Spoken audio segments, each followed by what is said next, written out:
ஆயர்பாடி மாளிகையில் தாய் மடியில் கன்றினை போல் மாய கண்ணன் தூங்குகின்றான் தாலேலோ. அவன் வாய் நிறைய மண்ணை உண்டு மண்டலத்தை காட்டிய பின் ஓய்வெடுத்து தூங்குகின்றான் ஆராரோ.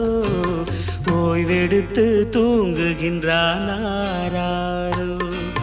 ஆயர்பாடி மாளிகையில் தாய் மடியில் கன்றினை போல் மாய கண்ணன் தூங்குகின்றான் தாலேலோ.